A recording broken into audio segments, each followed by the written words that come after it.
Welcome back, everybody, to our brand new podcast, Keeping Up with the Clippers. On this episode, we will be having various guests attending, in which we will ask them questions created by our student council members. Depending on the guest, questions will pertain to their job title and also events happening in the world right now. On today's episode, we will be speaking with Mrs. Clark on the topic of bringing up the youth. If you don't know who Mrs. Clark is, she's our supervisor of curriculum and instruction here at Clayton. Before we get started, I would first like to give a special shout out to Mr. Zambone for helping us with equipment and our setup, and also to Mrs. Moore, our student council advisor, who helped make everything possible.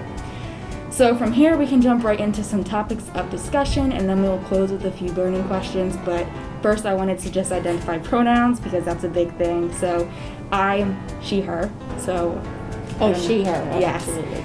So if you identify as, female, usually it's she, her, but there's they, them, he, him. So I don't know what your pronouns are. She, her. Okay. Absolutely. Just checking. Thank you. So topics of discussion. So these are free range. So, just take the lead and whatever, and then you can just follow. So first one would be identifying self-care. So, even being an adult, self-care is really important. And I think it helps with your mental health a lot. So even like the youth in high school, middle school, it's really good to take care of yourself and your mental health and your body and everything. So just like range, what do you think about self-care? I think it's very important. I think it really speaks to contributing to a quality of life. If I could go back and talk to my younger self, and if I knew what I know now, because there's so much more information, so many more ideas and so many more resources. If I had them, I would definitely go back. But it's never too late. It's never too late to look at making sure you're healthy and you're whole and you're happy, and the things that you can do to control for that. Your diet, your social environment, what types of negative things are you bringing into your life that you could actually remove from your life. So I think it's very important. You cannot help anybody if you are not whole. You are a limited resource anyway. I know some people try to save the world, but it really needs to start with you and making sure that the areas of your life are good. So whatever that means for you in terms of self-care. But just making sure you take out time to take care of your vessel, take care of your mind, take care of what are you watching, what are you listening to. Anything that comes in is feeding you. It's feeding. You're always being fed something. And so you have to actually, as you get older, you really have to be aware of it, that those things that are coming into what you're seeing, what you're hearing, and how it's affecting you. Because those are the things that are going to come out of you. That's what's going to pour out of you, what's been poured into you.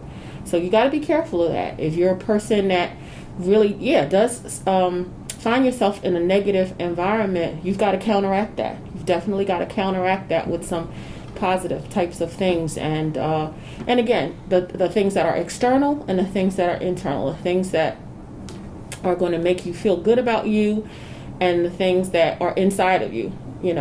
So hopefully that's answering the question. No, yeah, I agree. I tend to ramble. I'm so No, sorry. you're fine. There's 7 topics of discussion if that wants to help you, guide. Good. Thank you for telling me that, because I can go. All right. I can go. So for self-care, still sticking with that a little bit. Self-care for women and self-care for men are usually way 2 different things. A lot of the times when it comes to men, it's stereotyped that they're really emotionless and just carefree, not really care about themselves as much, which is a lie. It's based off stereotype and how generations grow up. So the difference between women's self-care and men's self-care, how would you interpret that?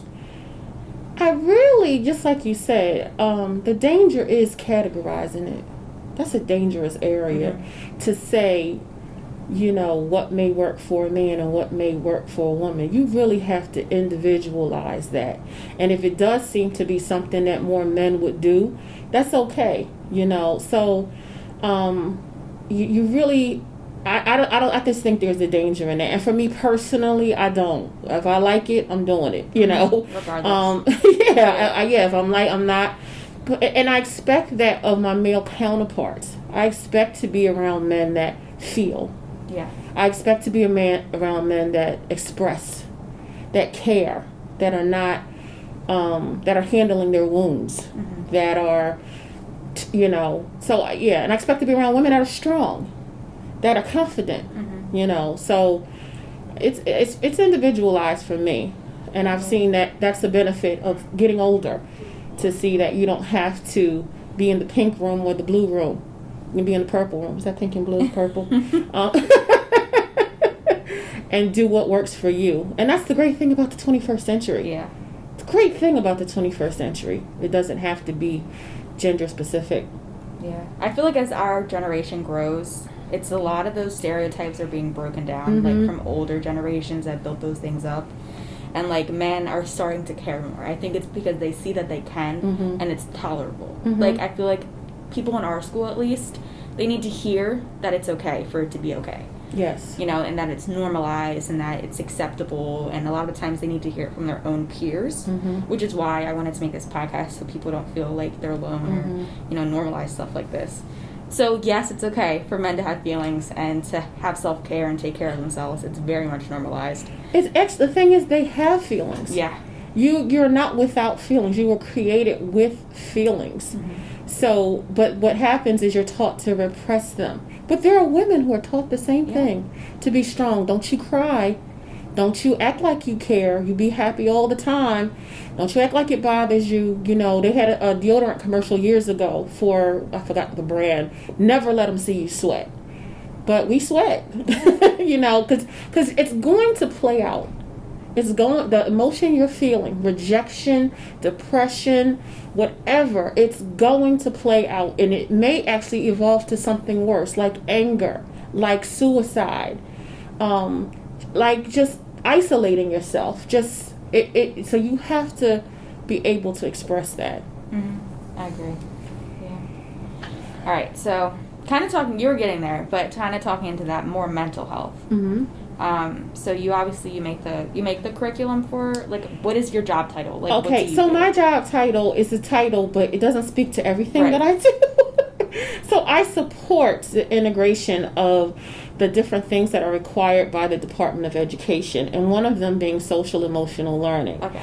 I may not be delivering the counseling or those types of things, but I make sure that it's in our curriculum as it's supposed to be, and that the other things that I do, I write grants and things like that, that we're making sure we have resources to be able to do those things. I just had a conversation with Mr. K, because I know that, for example, the counselors are going into the classrooms now and they're doing SEL lessons, and students are reacting to them. So I'm able to talk to him and say, listen, I don't think we should start our school year off without recognizing the fact that we need to include some activities for our students to reacclimate them socially. Yeah. So that doesn't speak to actually writing a curriculum for it, but it's my perspective, and being an administrator here, having a more global perspective to say, this is something we need to do for our kids to hopefully gather them back together with each other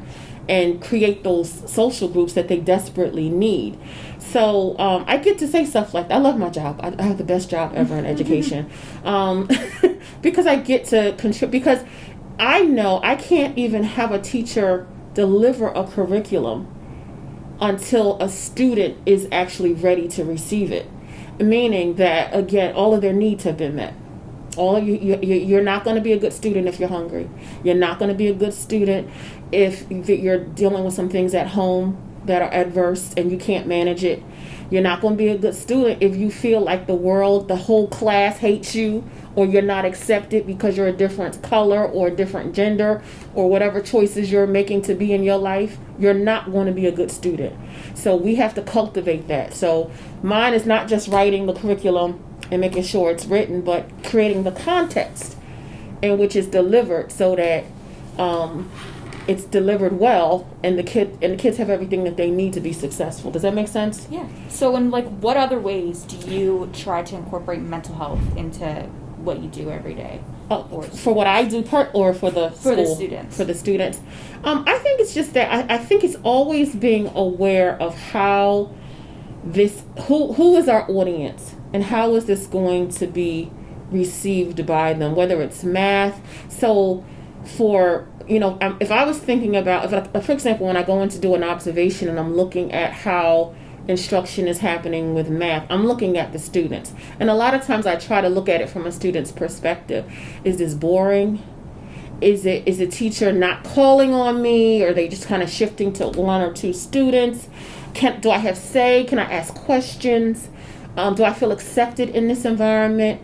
So I drill down to that part of it in terms of how we're delivering instruction, which is connected to our curriculum, and how our kids are, because everything has to be student first.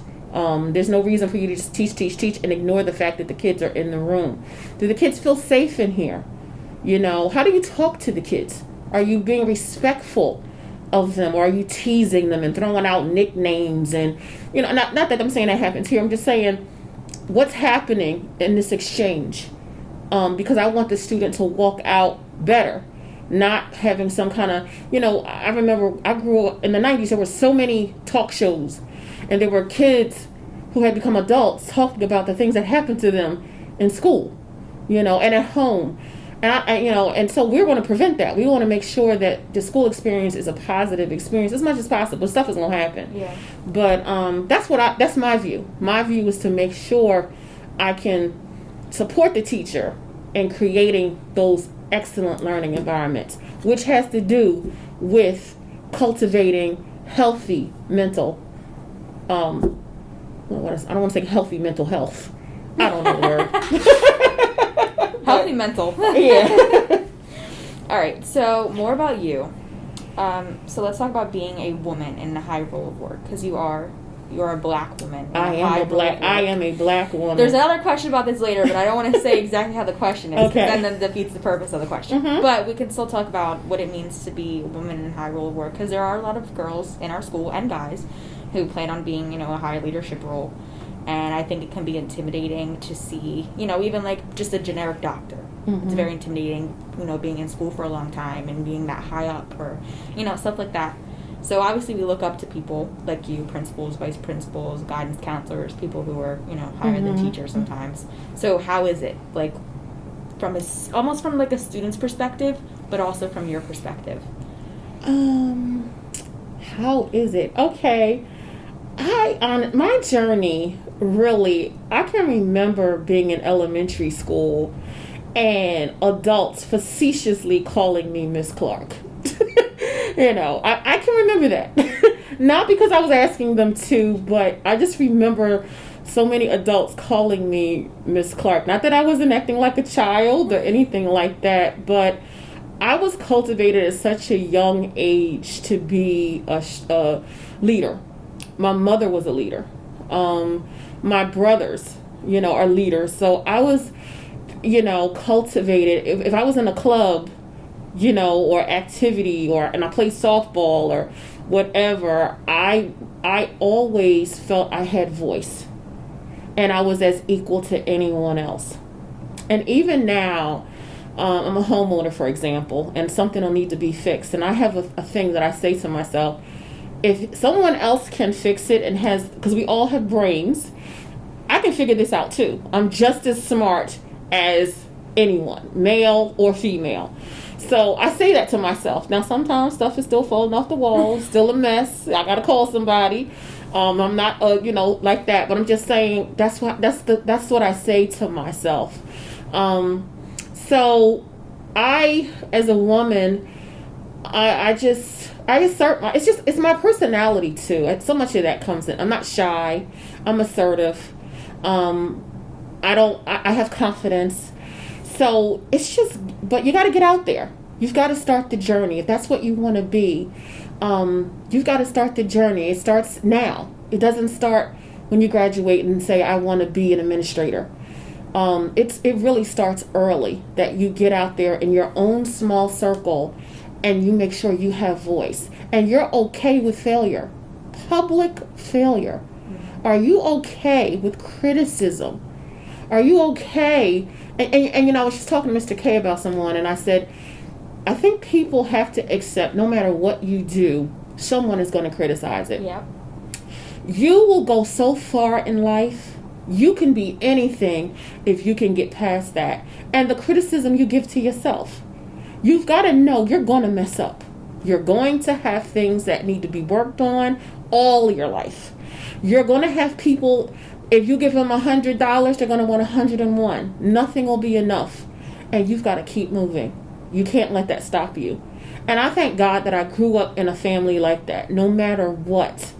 I was teased because I was fat all my life. Never stopped me. I thought I was cute as I could be, okay? But along the way, you're too fat to do that.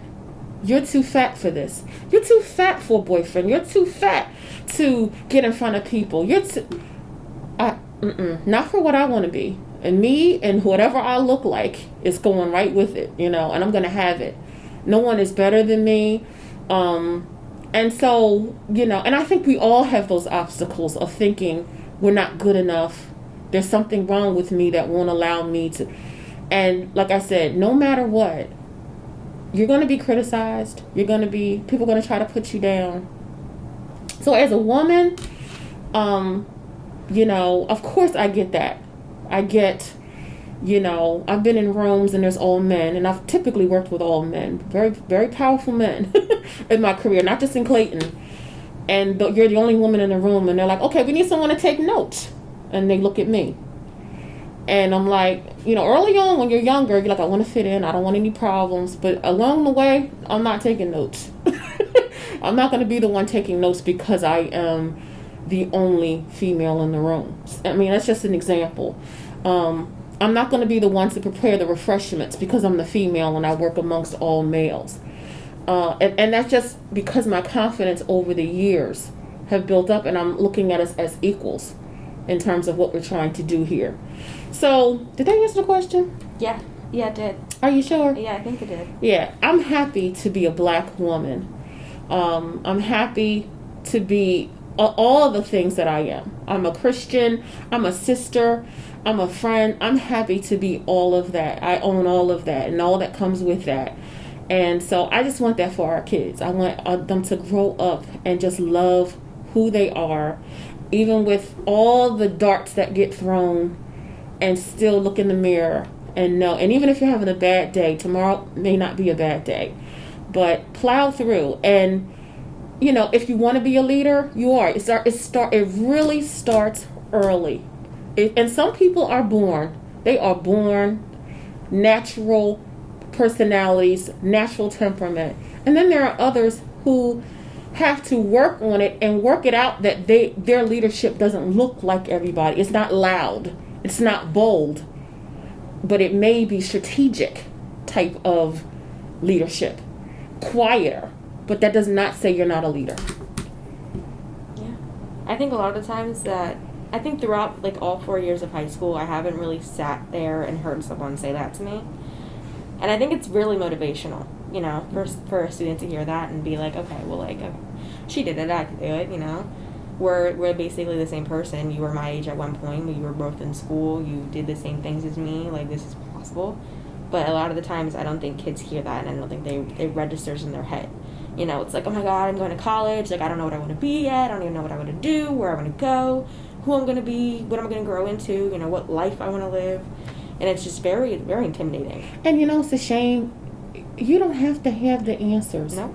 And you know what? Here's the other thing. That's the fault in thinking you have to know. When you graduate and get that diploma from high school, you better know. When they say stand up, if you're going to a 4-year college, you better have an answer. You better have some direction. And it's not true. During your life, you're going to change careers. You're going to change where you live. And you have the right to do it. You don't have to know. The beauty is there's so many options. You could go to school and major in something and change your major. I was people that taught. My best friend, she changed what she was going to do at the finishing line. We all looked at her like she was crazy. And as she now sits with her almost 6-figure job, making us all look crazy. But I know so many people. I'm coming out of corporate America and I'm going to bake cookies. You're going to what? Isn't enough cookies out here? What are you trying to bake? And now they are multimillionaires. Like, you can change. You have the right to change your mind. You don't have to know. You don't have to know. But one thing is, you got to get started somewhere. Whether that is a class, whether that's a job, you do. But that road will take you on the road you're going to go on. So no road, you don't have to worry about, I'm going to waste time, I'm not going to know. And people being proud of you, don't be proud of the person you are. Are you honest? When you say you're going to do something, do you keep your word? Mm-hmm. Oh, those are the skills you really need to be developing. Can you communicate? Can you take criticism?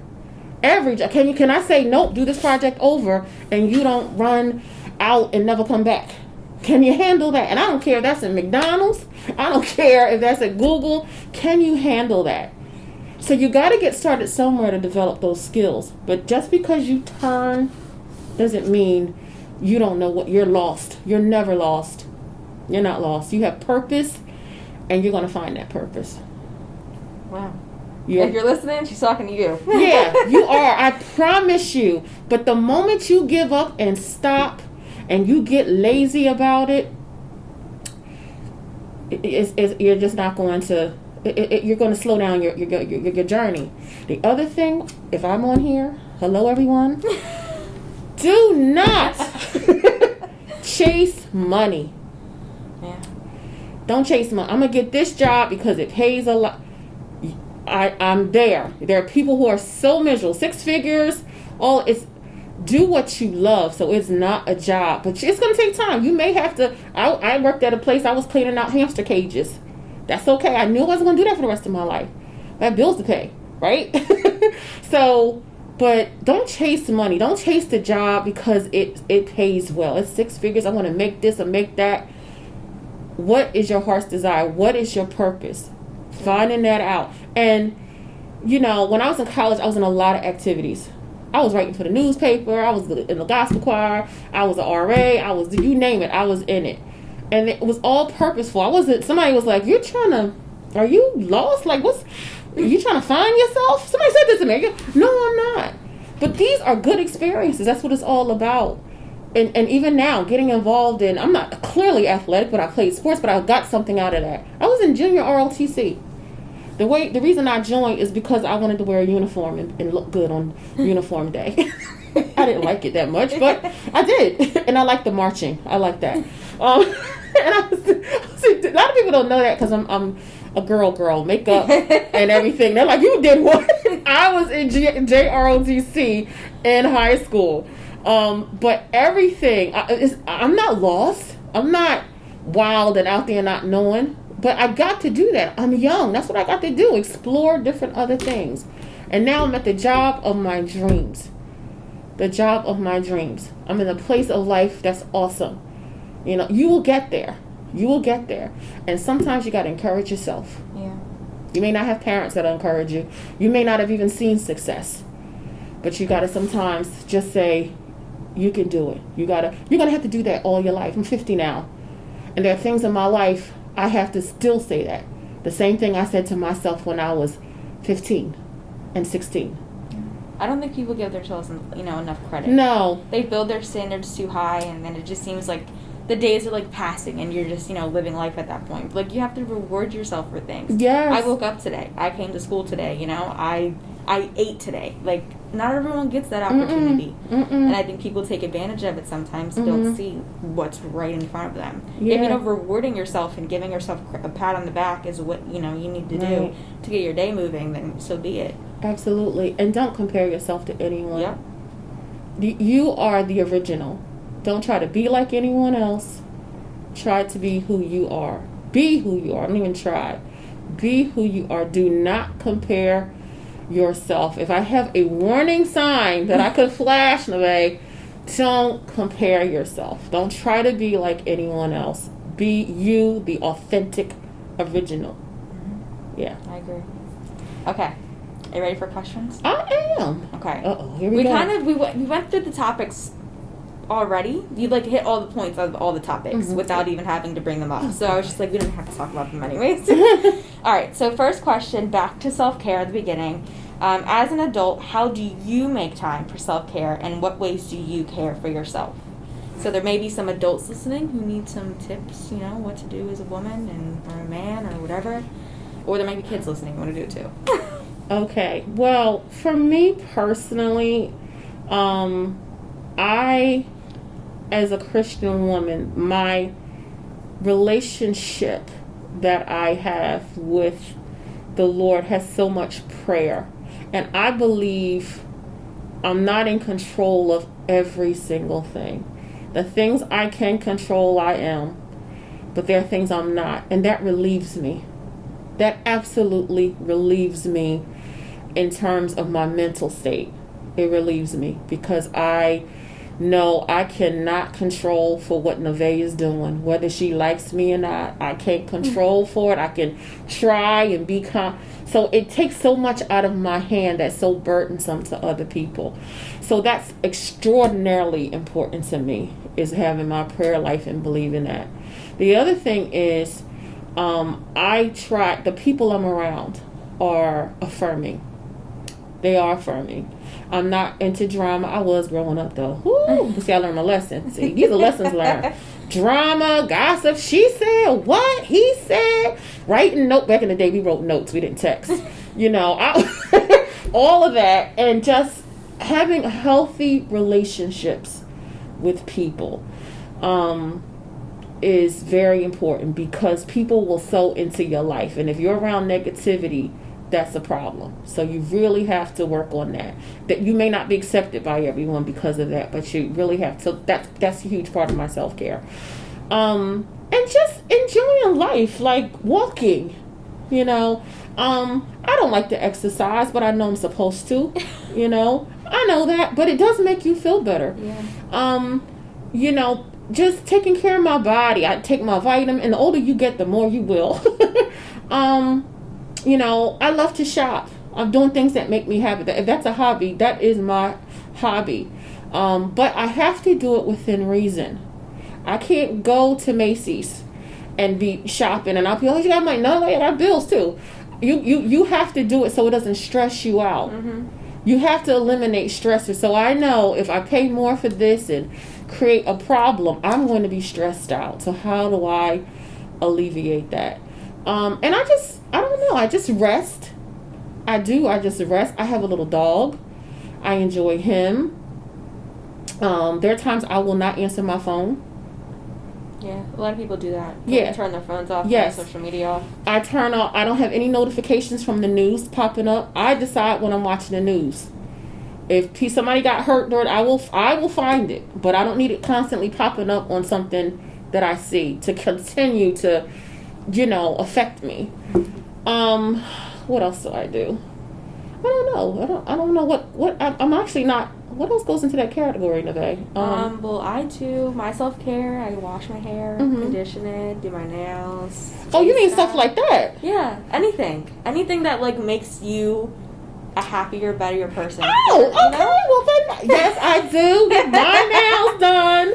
Yes, I do like make. I'm into makeup now. I don't know after the pandemic.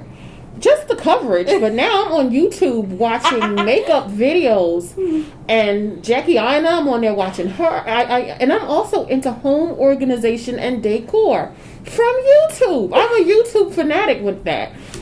Things that's going to make my environment better and more efficient. I love that. So I live a very simple life. Yeah. I sing. I don't know if kids know. I sing at my church. I've been singing all my life. So I love to. That. Oh yeah, I can sing. Oh yeah. I didn't used to say that because I didn't want people to think I was glorifying myself. Yeah. But that's a gift God gave me. I didn't used to say I was smart. It took me years, even good grades, degrees. I had 3 degrees before I was ironing one day. And I said, and I didn't think I was dumb, but some things I just wouldn't say. I know this is off topic. No, yeah, you're fine. But you have to. These are things you have to say to yourself. Like, you really are smart, So But yeah, I just simple things, simple low cost Anything. things. Doing your laundry. Yeah, Self-care. yeah. Oh well, yes, I have a schedule for that. Yeah. When I'm going to do that. I had a mud mask on this morning. This morning? Yes, while I was. So you got up early? Yes, while I was folding my laundry. I have a routine. Routine is important, in a way. It's really important. Well, I think that's how guys do self-care. I think a lot of time women is more like beauty or shopping and, depending on the person. But guys, I think, is having a routine. I don't know. That's just my assumption. But I feel like it would be like laundry or getting a haircut or making their beds. Well, when life, like I said, that's why I don't categorize what's male, female. Yeah. Because when you have certain responsibilities and stuff, you gotta, okay, when am I going to do this? When am I going to do that? I'm supposed to be somewhere, but the laundry needs to be done. Like, you create schedules. But weirdly enough, that's still self-care. Like, you're still taking care of yourself. I do. But I find it fascinating that even though it's like the littlest thing, like cleaning your car, that's self-care. You're taking care of your being, Yeah. where you are most of your day. Okay. Well, good. I do engage in that then. All right. So do you think self-care is emphasized enough in schools? So not necessarily our school, but just schools as a whole. Maybe in like New Jersey or, Gloucester County or, stuff like that. And then how can we continue to make sure it is emphasized? Or how do you plan to make sure it's emphasized in Clayton? I'm not sure it is. There's so many other things that look like priorities. Can everybody read? Yeah. Does everybody know their multiplication facts? And are they ready to graduate from high school? What are the test scores? What's the date? So much of that comes into my world that thinking about, and when I'm having discussions with teachers, which I do all the time, that doesn't come up. Right. It doesn't come up. Are we teaching students self-care? I'm going to tell you when it comes up. You might laugh at this. It comes up when it gets hot outside and students have been outside and they come back in the room. And some of them don't have the best hygiene and the room takes on a whole nother environment. That's when it comes up.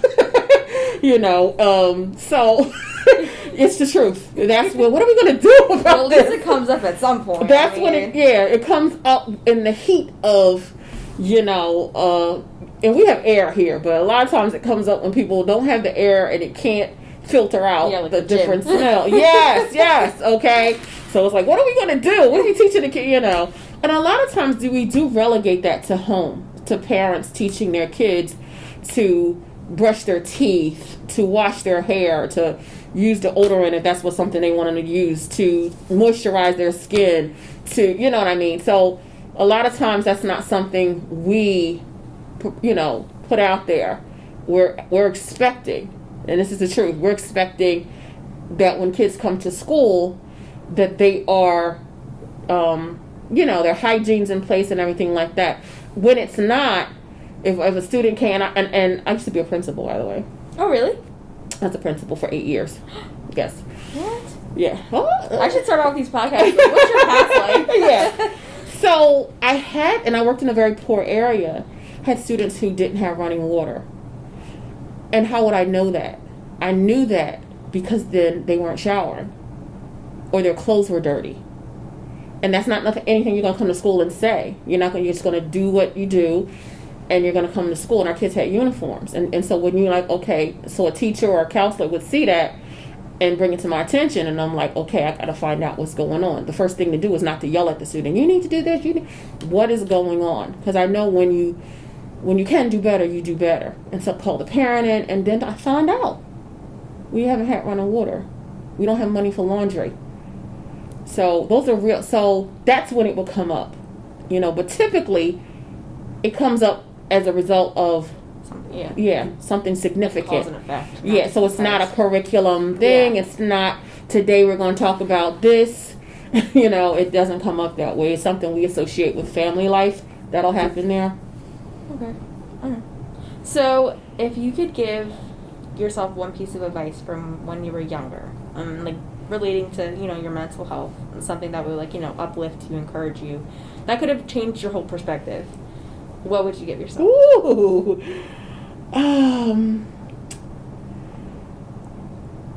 I think what I would say, I would need to definitely, in my relationships, I'm hesitant sometimes, and in certain things, and I would just set myself free to. I think as a younger person, I probably was a little bit more assertive in that area, but I think as I've gotten older, I've gotten jaded, and I really hold back.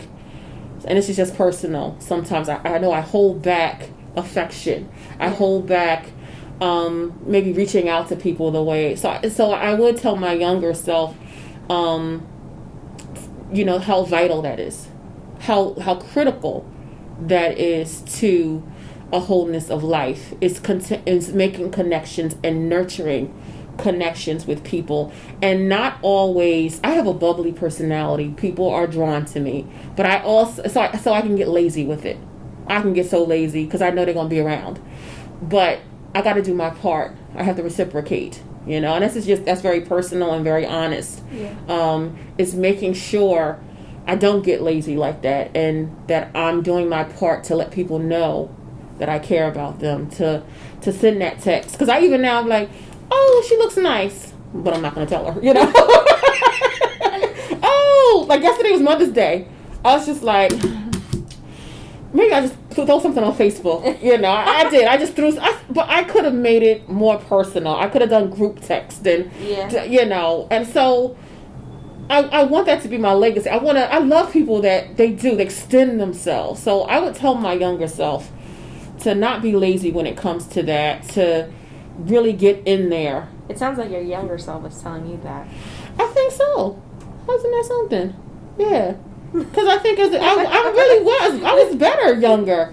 And the older I got, I don't, do as much as I know it's in my heart to do with people. Because I have a really big heart to do that with people. So I'm praying to get better with that. I think I have over the last year, because it's been something that's like right in the front of my mind. So.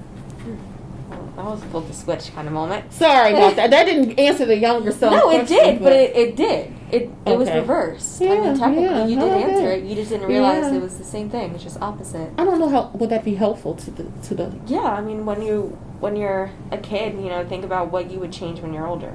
How would you grow? Yeah. How would you help grow yourself into an adult? What advice would you give yourself 10 years down the line that isn't present right now? So my advice, I guess, if I could move that, would be never to stop that. To the young people now. Yeah. Don't ever stop that. I'm gonna tell you right now, when you're having a bad day, giving to someone else makes you feel 10 times better. Yes. I don't know how it does. I don't know the chemistry of it. When you're looking in the mirror talking about, I hate myself, I hate life, everybody's having a good time but me. The moment you decide to counteract that with, but I'm going to tell Judy to have a nice day, or so-and-so this, or so-and-so that, it turns everything around. It really does. Yeah, I told a bunch of my teachers Happy Mother's Day over the weekend, and they all responded. They kind of made me joy happy. I mean, it was supposed to make them joy happy, but I was like, oh, they care, they appreciate yes. it. So it uplifted me a little bit. It does. It is medicine. Yeah. It is true, especially like I said, if you're going through something. Yeah. It is the best medicine. It is something about it, and I know you feel like I don't have it. I don't. Yeah. But do it anyway. It just turns everything around. But that's what I would, Yeah, it's good. It's good. So, back to work. Mm-hmm. These are the last two questions. Okay. So, what hardships did you experience when you decided that this was the position you wanted to work in? So, you were a principal before, but when you decided this was, because it sounds like this is your, your final job, what you want to do in life. Mm-hmm. So, when you decided that this is what you wanted to do, what hardships did you face being in predominantly male, female, white office? I mean, workspace in general. Was it intimidating? Were you you say you're very confident, but thoughts running in the back of your head? I don't think I was intimidated, but you still want to be accepted. You still want people to accept and understand you. So anytime you're going somewhere new, they don't really know you. They don't know your sense of humor. They don't know you. And the other thing you do is bring stuff from the prior environment. So I started here and I was real hardcore, and I didn't have to be. I had to be where I was before, but I brought that with me, making an assumption that that's how it would be. I didn't have any problems along the way, Neve. I am a true ethnic black person in the sense of I don't change code up in terms of when I'm speaking to people. I don't monitor slang. I don't, I don't. If ain't came out, it came out. And I don't have a problem with that, because years ago I did. I wanted to be high in my vocabulary. I wanted to be very eloquent when I spoke because it looked like everyone. But I own the community I come from. Not to say we speak badly. I think, but when I communicate, I want people to be comfortable when I'm communicating and connected to what I'm communicating about. So, just trying to acclimate to that, was not hard, but it is something you've got to plow through if you're going to be who you are. And just kind of getting a sense of that. And I'm very comfortable with that, now. The male, female part, and I just think it's workplace dynamic. Somebody, keep looking out the door now. I'm from Philly. No, just people keep. Listen, when you look, I'm from Philly. If you look away, yep, we're just gonna start running. Okay. So if you're okay, people just keep walking by the door. Oh, that's what. Okay, because I'm like, okay, if somebody doing something, I'm about to be out of here. All right, that's a joke, everyone. Okay, I'm from Philly. So the male female thing. I have two brothers.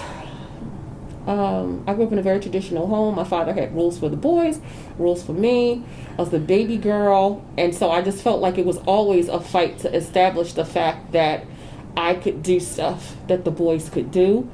So that made it easier, and we had a heavy top male administrative staff or whatever. I just also wanted to be included in the little conversations they were having. They talk about sports a lot. Yeah. And, I'm in the room, but now when they start talking about football, am I still in the room? So I would actually get loud and be like, oh, yeah, but, this shopping trip, I'm going to put my girl thing in here, So I still deal with that. Because I'm not a sports person, and they collect themselves and start talking, So, but in terms of them having, I think I'm very well respected. I have a great relationship with the people I work with, so I didn't have to struggle that much in terms of dealing with those differences. Does that make sense? Yeah.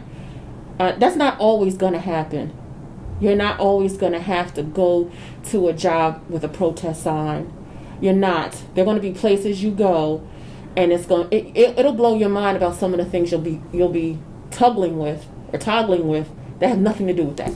Nothing to do with whether you're a woman, whether you're black, whether you're white, whether you're Asian. It'll have nothing. It'll be some other crazy thing, and that creates the drama.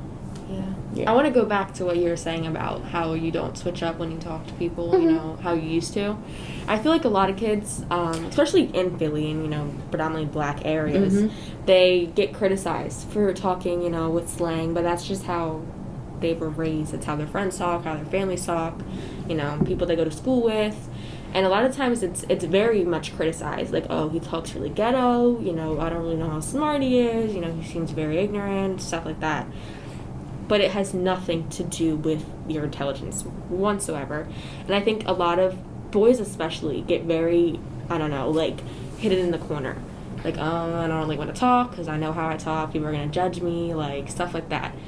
But it's not like that at all. But I don't think that they see it that way. Mm-hmm. So what advice would you give about, I know you are fine with talking however it may be, but a lot of people aren't, especially young teens. Mm-hmm. So what advice would you give would you recommend, not talking like that? I mean, I wouldn't, but just be yourself. I think you have to start with being yourself first. Yeah. Well, because you're not going, the moment I had a friend of mine, was a black woman, and she was a superintendent somewhere, and she bought a book on better vocabulary words because she grew up in New York, and her family slang. She didn't grow up in that kind of environment, but now you don't sound like you. what I mean? You bring in the better words and be eloquent, but be you. Now I'm like, who am I talking to? Because now you're so focused on saying the right word that it is, problem. But I will say this. There are people there's different levels of using the slang. Now, you just out there, we're trying to have a meeting and you sitting there saying, like, I feel like, you just rapping. You just saying, no, you don't get to do that. No, you do. If you're in a professional environment, you need to be professional. But it doesn't take away from the fact that you can communicate based on your cultural, proclivity. So I would say still work on that. Still know in America, most people are not speaking correctly anyway.